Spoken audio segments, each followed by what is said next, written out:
Salut à tous, c'est Max Wazon PFC, bienvenue sur votre chaîne YouTube 100% dédiée au Paris FC. Aujourd'hui, vidéo débrief du match Paris FC contre Strasbourg. Mais avant que la vidéo ne commence, n'hésite pas à t'abonner à la chaîne si tu souhaites en apprendre plus sur l'actualité du Paris FC. Mets-moi un petit j'aime pour m'encourager et dis-moi en commentaire ce que tu as pensé du match. Ton débrief Paris FC Strasbourg, c'est maintenant.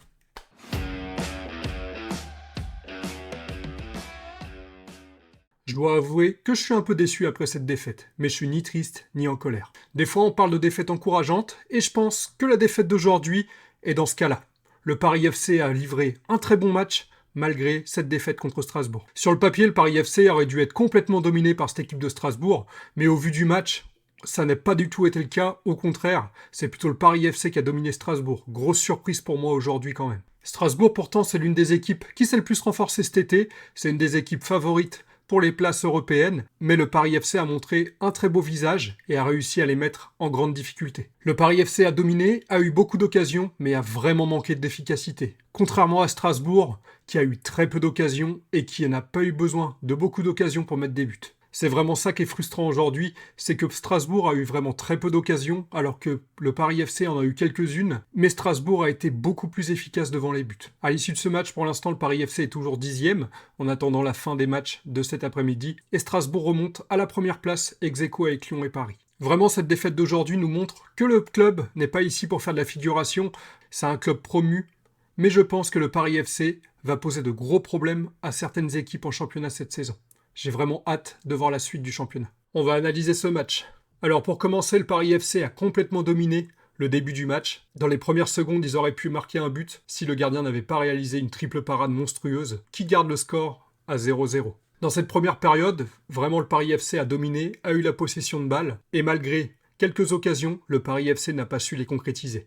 Contrairement à Strasbourg, qui a eu une seule occasion dans la première période et a su la mettre au fond. Vraiment, notre équipe a manqué d'efficacité, tandis que pour Strasbourg, c'est vraiment tout le contraire. Score d'1-0 pour Strasbourg à la fin de la première période. La deuxième période, elle a vraiment commencé sur la même lignée que la première. Strasbourg s'est complètement fait dominer par le Paris FC, on avait vraiment la possession, tandis que Strasbourg jouait en bloc bas devant sa surface. Leur plan était clair, jouer en contre, et de la 45e à la 60e, limite c'est que Paris qui avait le ballon, et on était devant leur surface en train d'essayer de trouver des solutions pour percer leur ligne de défense. À partir de la 60e minute, Strasbourg ont commencé à jouer un peu plus haut, on met un petit pressing et il y a des espaces qui se sont ouverts pour Paris. Malheureusement, on n'a pas su en profiter. On a eu quelques occasions, mais gâchées par du déchet technique. À la 78e minute, Strasbourg est parti en contre. Sur ce compte, il y a une erreur individuelle de Sanguy qui perd la balle. Emega reprend, accélère. Et là, Emega, c'est vraiment un spécialiste de ce genre de course. Il fait la passe et but de Strasbourg, 2-0 à la 78e minute.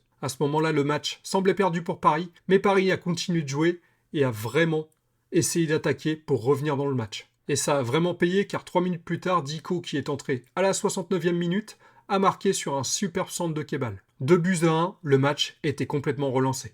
Malheureusement, notre bonne humeur a été de courte durée car Strasbourg a marqué quelques minutes plus tard sur coup franc, portant le score à 3-1. Là, vraiment, je pensais vraiment que le match était terminé. Mais le Paris FC a continué de jouer jusqu'au bout, et c'est vraiment ça que j'ai apprécié aujourd'hui, et a su réduire l'écart à la 93e minute grâce à un autre entrant, Gori. Donc aujourd'hui, on a eu 2 entrants qui ont été décisifs dans ce match. Ça fait vraiment plaisir et ça change d'habitude. On a eu une fin de match complètement folle où le Paris FC a continué de pousser, mais malheureusement n'a pas su trouver la solution. Score final 3-2 pour Strasbourg. Le Paris FC a fait un excellent match, mais la défaite, elle fait mal, elle est un peu cruelle, mais c'est ça le foot. Ce soir, on voit que l'efficacité a été du côté de Strasbourg, et c'est vraiment l'efficacité devant le but qui fait toute la différence dans un match. Vaut mieux avoir une seule occasion et la mettre au fond qu'en avoir 20 et les louper toutes. Vraiment, il faudra que le Paris FC règle ce problème d'efficacité devant le but pour les prochains matchs. Maintenant, on va passer aux performances individuelles des joueurs, et pour cette rencontre, certains joueurs se sont vraiment distingués,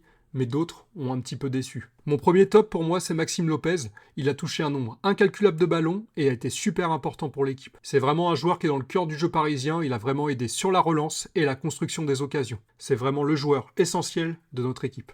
En deuxième top, on retrouve un habitué, Ilan Kebal. Comme à son habitude, il a été très dangereux. Il est toujours très mobile et il est vraiment disponible pour ses coéquipiers. C'est une menace constante pour l'adversaire et ce soir, il fait encore une passe décisive. Enfin, pour changer, mon dernier top, ça sera un remplaçant. C'est rare, mais il faut le souligner, j'ai mis en troisième top Diko. Il est entré en jeu, il a vraiment été décisif, il est auteur d'un but et une passe décisive. Pour les flops, le premier j'ai mis Goebbels.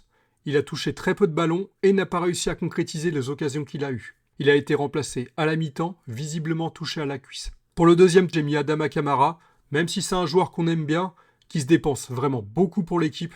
Pour moi, il manque malheureusement de justesse technique et il a quand même beaucoup de déchets techniques dans son jeu. Enfin, mon troisième, c'est Noah Sangui. Il n'a pas apporté beaucoup de danger sur son côté et a surtout été l'auteur de cette grosse erreur individuelle qui a amené le deuxième but de Strasbourg. Encore une erreur individuelle sur ce match, ça commence vraiment à faire beaucoup depuis le début de la saison pour le Paris FC. D'ailleurs, je vais faire une petite parenthèse, je ne comprends pas trop le coaching de Stéphane Gilly sur ce coup. C'est quoi l'intérêt de faire jouer Sangui à droite? N'hésite pas à me le dire en commentaire, est-ce qu'il y a vraiment besoin de faire sortir Traoré sur ce match? Malgré cette défaite, je suis vraiment satisfait du visage qu'a montré notre équipe cet après-midi. On a vu une très belle équipe qui a su dominer un adversaire de taille. Le match nous laisse un enseignement primordial. Si le Paris FC a su mettre en difficulté une équipe qui va jouer les places européennes, ça veut dire que l'équipe a toute sa place en Ligue 1. J'ai vraiment hâte de voir la suite de la saison. Mais l'enseignement qu'on doit tirer de ce match et qu'on doit appliquer pour les prochains matchs, c'est que l'efficacité est vraiment primordiale. Vaut mieux avoir très peu d'occasions et les mettre dedans qu'en avoir plein et en mettre zéro. On a vu que Strasbourg cet après-midi a été vraiment clinique devant notre but, mais qu'à côté de ça, le Paris FC a montré du déchet technique qu'il faudra vite corriger pour les prochains matchs. Mais ce résultat, et surtout ce match, est pour moi complètement positif pour le Paris FC. Alors évidemment, au vu du match, le Paris FC aurait dû gagner ou au moins ramener un point, mais on a vu une très belle équipe qui a montré de très belles choses, et qui est capable de mettre en difficulté même les plus grands clubs de notre championnat. C'est vraiment très encourageant pour la suite. Dans ce match, il faut souligner que pour une fois, les remplaçants ont été décisifs. Comparé au dernier match où les remplaçants n'avaient servi à rien, là les remplaçants ont amené du danger et ont aussi amené des buts. Aussi, ce soir, il faut souligner que c'était la première d'Amari Traoré qui a fait un match correct et je pense qu'il va faire du bien à notre équipe. Maintenant, il faut lui laisser quelques matchs pour qu'il monte en puissance. En revanche, je me pose un peu des questions sur le coaching de Stéphane Gilly. Pourquoi avoir mis Marchetti sur le banc et d'avoir préféré titulariser Kamara? Je pense que Marchetti, avec sa technique, aurait pu beaucoup apporter et aurait pu apporter du danger pour le Paris FC. Au final, même si le Paris FC perd ce match, je suis quand même très satisfait de l'équipe cet après-midi. Cette défaite est vraiment pour moi très encourageante et j'ai hâte de voir les prochains matchs. Voilà, c'est tout pour la vidéo d'aujourd'hui. Si le contenu te plaît, n'hésite pas à t'abonner à la chaîne. Mets-moi un petit j'aime pour m'encourager et encourager le référencement. Et dis-moi en commentaire tes flops et tes tops du match. C'était Max, je te souhaite une bonne soirée et je te dis à très bientôt. Ciao ciao, bye.